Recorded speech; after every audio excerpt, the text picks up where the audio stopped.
Dengan sikap otoriter Cina di wilayah Laut Cina Selatan untuk semakin memperluas wilayah laut maritimnya dengan melakukan klaim sepihak terhadap beberapa negara di kawasan Asia Tenggara dan menentang hukum internasional atau Konvensi Perserikatan Bangsa-Bangsa UNCLOS tahun 1982,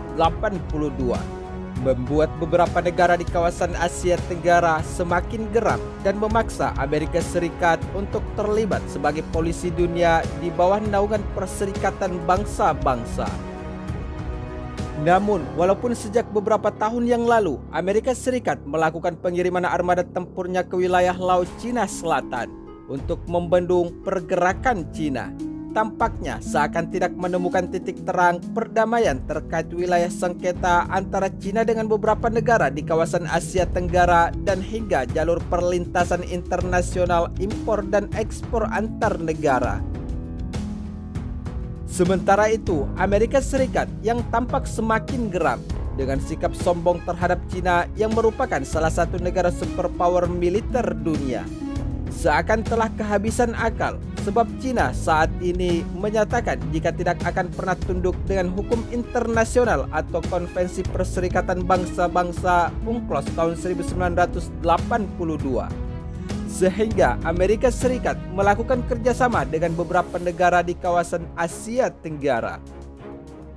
Menurut sumber media informasi terkait untuk terus menekan Cina di wilayah Laut Cina Selatan, Amerika Serikat berusaha keras untuk menghentikan Beijing dari eksplorasi yang lebih luas di jalur vital maritim dunia itu, sebagaimana yang telah diketahui melalui konsep 9 garis putus-putus jika Cina mengklaim 80% wilayah Laut Cina Selatan, sehingga Amerika Serikat masuk dan mencampuri urusan kawasan dengan dalih kebebasan navigasi dan sekutu Amerika Serikat di kawasan Indo-Pasifik. Selain itu, tidak hanya melakukan tekanan militer terhadap Cina, sebab Amerika Serikat di bawah komando Presiden Donald Trump juga telah menekan Cina dengan 4 bentuk perlawanan, dan Amerika Serikat juga telah mengirim pejabat tinggi Pentagon ke beberapa negara seperti Filipina dan Indonesia untuk mengeratkan kembali hubungan pertahanan dan keamanan di wilayah Laut Cina Selatan.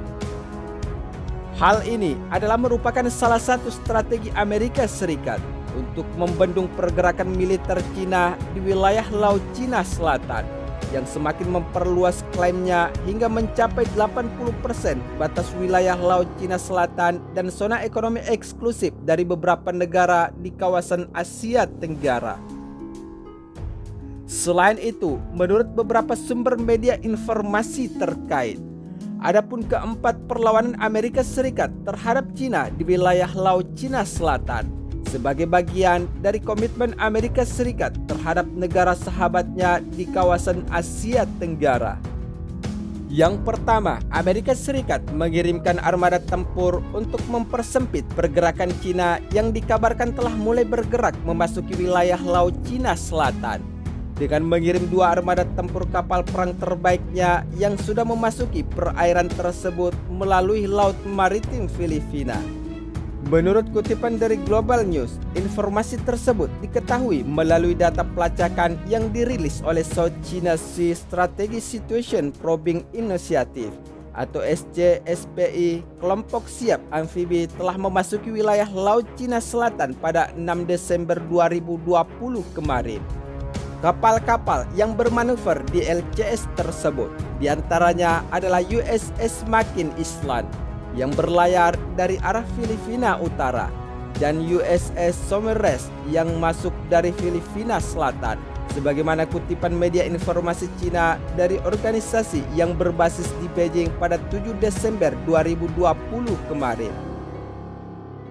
Sementara itu, analis Cina melihat jika langkah Amerika Serikat yang masuk menerobos ke wilayah Laut Cina Selatan adalah sangat provokatif, sebagaimana yang diungkapkan Sang Junsi, yaitu seorang peneliti senior di Institut Penelitian Studi Militer Angkatan Laut PLA Cina, serta mengatakan bahwa langkah Amerika Serikat tersebut telah merusak perdamaian di kawasan Asia Pasifik.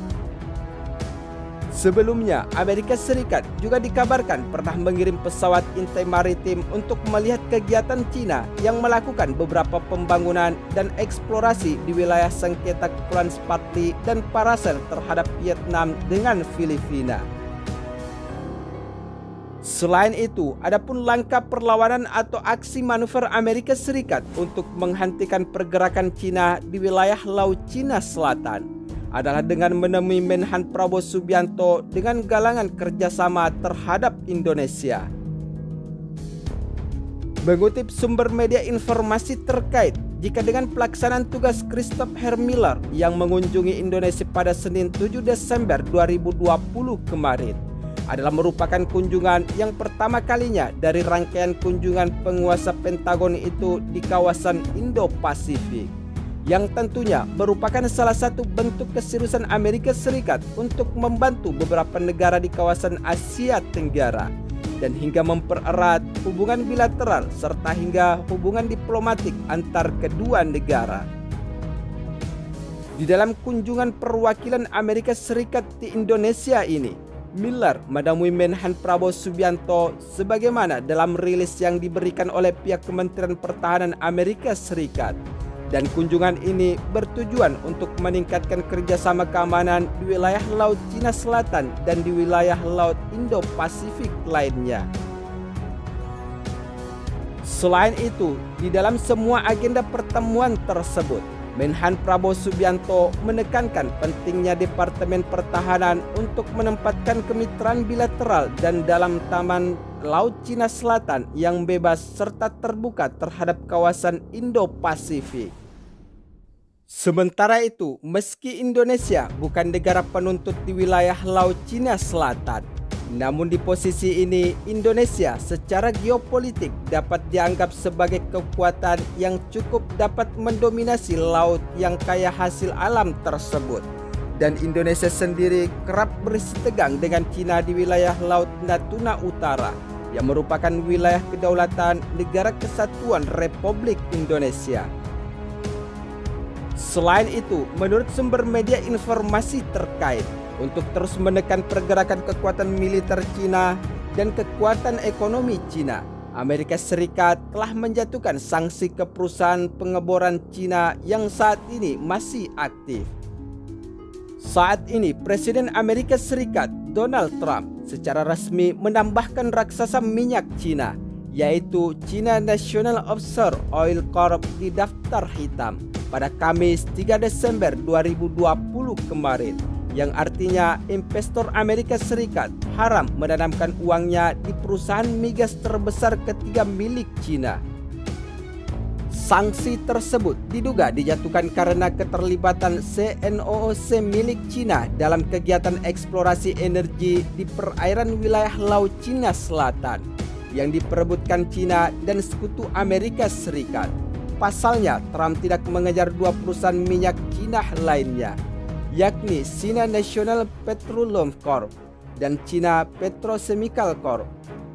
Namun, selain memberikan sanksi ekonomi terhadap Cina, Amerika Serikat mendirikan armada tempur angkatan laut pertamanya sebagai ancaman terhadap Cina yang ingin semakin memperluas pergerakan militernya di wilayah Laut Cina Selatan. Sehingga di dalam rilis sumber media informasi terkait, Amerika Serikat telah menyatakan akan menghidupkan kembali armada tempur pertamanya yang akan berfokus pada perairan Pasifik Barat seperti di wilayah Laut Cina Selatan,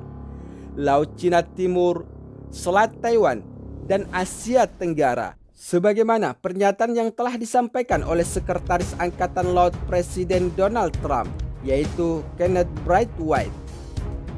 Selain itu, Sekretaris Angkatan Laut Amerika Serikat menyatakan bahwa akan memperbaiki postur pertahanannya di kawasan Indo-Pasifik dengan menyusun kembali armada pertamanya sebagai tanggung jawab utama untuk wilayah Indo dan Asia Selatan, serta ekspedisi armada tempur lautnya untuk semakin mempersempit pergerakan militer dan klaim sepihak Cina sebagaimana yang telah dikutip pada 4 Desember 2020 kemarin.